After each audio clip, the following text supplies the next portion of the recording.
Good morning, welcome back to my YouTube channel. ಎಲ್ಲರೂ ಹೇಗಿದ್ದೀರಾ? ಎಲ್ಲರೂ ಚೆನ್ನಾಗಿದ್ದೀರಾ ಅಂತಂದು ನಾನು ಭಾವಿಸ್ತಾ ಇದ್ದೀನಿ. ನಾನಂತೂ ಸೂಪರ್ ಆಗಿದ್ದೀನಿ. ಏನಪ್ಪ ಬೆಳಗ್ಗೆ ಎಲ್ಲಿಗೆ ಹೋಗ್ತಾ ಇದ್ದೀನಿ ಅಂತಂದು ಅಂದ್ಕೊಂಡಿದ್ದೀರಾ? ನಾನು ಆ್ಯಕ್ಚುಲಿ ನಮ್ಮ ಅಕ್ಕನ ಊರಿಗೆ ವೆಕೇಷನ್ಸ್ಗೆ ಹೋಗ್ತಾ ಇದ್ದೀನಿ. ಸೊ ಆನ್ ದ ವೇ ನಾನು ಪ್ಲ್ಯಾನ್ ಮಾಡೋದಿಲ್ಲ. ಗೌರನಹಳ್ಳಿ ಒನ್ ಅವರ್ ಆಗುತ್ತೆ, ಅದಕ್ಕೆ ಅಂತಂದು ನಾನು ಗೌರನಹಳ್ಳಿಗೆ ಹೊರಕೊಂಡ್ಬಿಟ್ಟಿದ್ದಾರೆ. ಸೊ ಅದು ಹೇಗಿದೆ ಅಂತಂದು ನಾನು ನಿಮ್ಮ ಜೊತೆ ಶೇರ್ ಮಾಡ್ಕೊಳ್ತೀನಿ, ಬನ್ನಿ. ನಾವು ಮದುವೆ ಆದಮೇಲೆ ಹೋಗಿದ್ದು ಗೌರನಹಳ್ಳಿಗೆ. ಇವಾಗ ಹೋಗ್ತಾ ಇದ್ದೀವಿ. ಇವಾಗ ಜಸ್ಟ್ ಪ್ಲ್ಯಾನ್ ಮಾಡಿ ಹೋಗ್ತಾ ಇದ್ದೀವಿ. ಫ್ರೆಂಡ್ಸ್, ಬೆಂಗಳೂರು ಟು ಗೌರನಹಳ್ಳಿ 87 ಕಿಲೋಮೀಟರ್ ಆಗುತ್ತೆ. ಸೊ 2 ಅವರ್ಸ್ ಜರ್ನಿ ಆಗುತ್ತೆ. ನಾವು ಸಡನ್ನಾಗಿ ಪ್ಲ್ಯಾನ್ ಮಾಡೋದ್ರಿಂದ ನಾವು ಹೋಗ್ತಾ ಇರೋದು.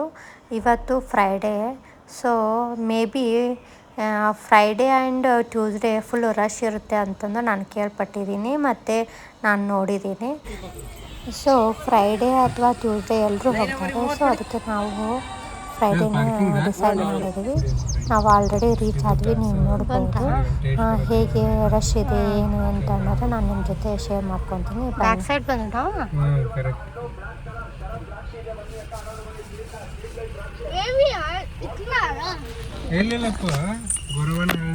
ಲಕ್ಷ್ಮಿ ಅಂದಗಳೇನ ನಮ್ಮೂರ. ಲಕ್ಷ್ಮಿ ಅಂದ್ಮೇಲೆ ಯತ್ನಾಳ್ ತಿಳ್ಕೊಂಡ್ಬಿಟ್ಟ ನಮ್ಮೂರು. ಇದು ಗೌರನಹಳ್ಳಿ ಲಕ್ಷ್ಮಿ. ಇದು ಲಕ್ಷ್ಮಿ ಟೆಂಪಲ್ ಹಚ್ಚು. ಇಲ್ಲಿದೆ ನೋಡು ಗೌರವನಹಳ್ಳಿ SMC. Now we are going to temple Lord Lakshmi.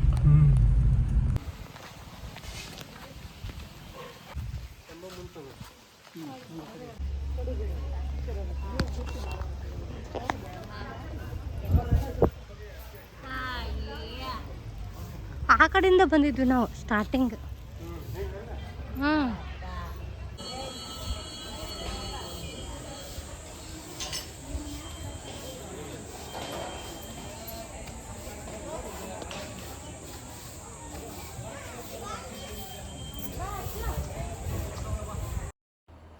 ನಾವು ಇವಾಗ ಒಳಗಡೆ ಹೋಗ್ತಾ ಇದ್ದೀವಿ. ಲಕ್ಕಿಲಿ ಏನೂ ರಶ್ ಇಲ್ಲ, ನೀವು ನೋಡ್ಬೋದು.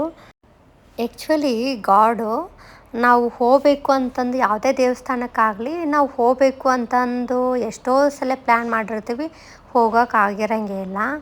ಆದರೆ ಸಮ್ ಟೈಮಲ್ಲಿ ನಾವು ಏನು ವಿಚಾರನೇ ಇರೋಂಗಿಲ್ಲ, ಹೋಗೋದು ಅನ್ನೋದು ವಿಚಾರ ಇರೋಂಗಿಲ್ಲ.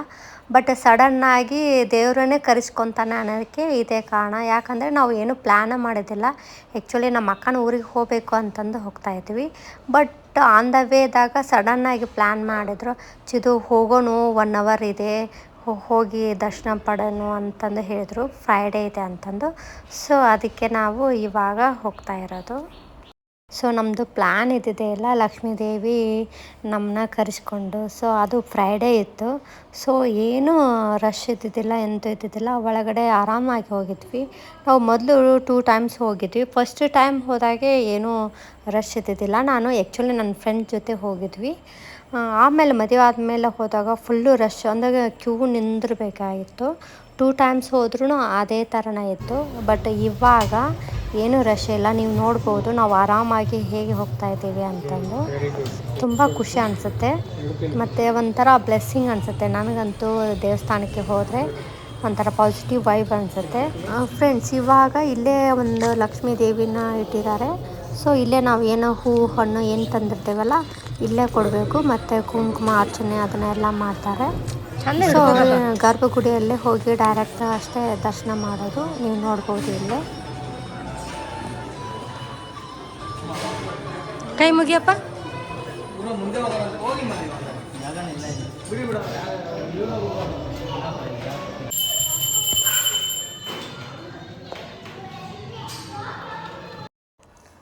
ಫ್ರೆಂಡ್ಸ್, ಇವಾಗ ದರ್ಶನ ಮುಗೀತು, ಆರಾಮಾಗಿ ಆಯಿತು.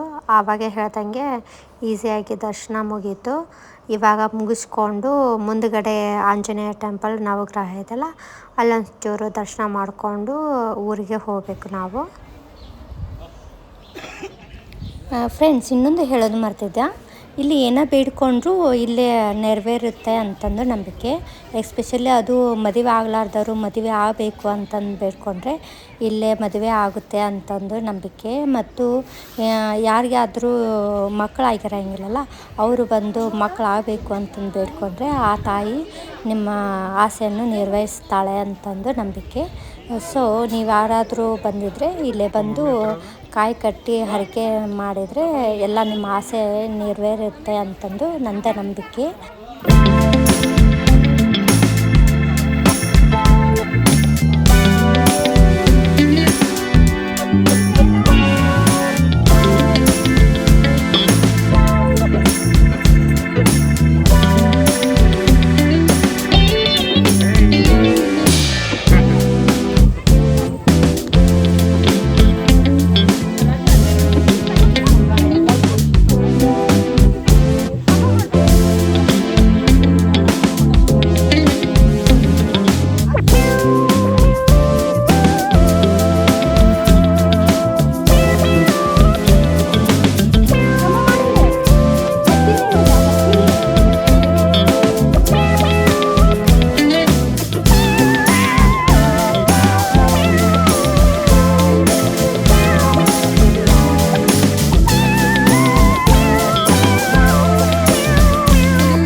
ಐ ಹೋಪ್ ದಿಸ್ ವಿಡಿಯೋ ಇಷ್ಟ ಆಗಿದೆ ಅಂತಂದು ನಾನು ಭಾವಿಸ್ತಾ ಇದ್ದೀನಿ. ಇಷ್ಟ ಆದರೆ please subscribe my channel, like ಮಾಡಿ, ಶೇರ್ ಮಾಡಿ, ಕಮೆಂಟ್ ಮಾಡಿ. ಮತ್ತು ಇನ್ನೊಂದು ವಿಡಿಯೋದೊಂದಿಗೆ ಬರ್ತಾಯಿದ್ದೀನಿ. ಟೇಕ್ ಕೇರ್, ಬಾಯ್.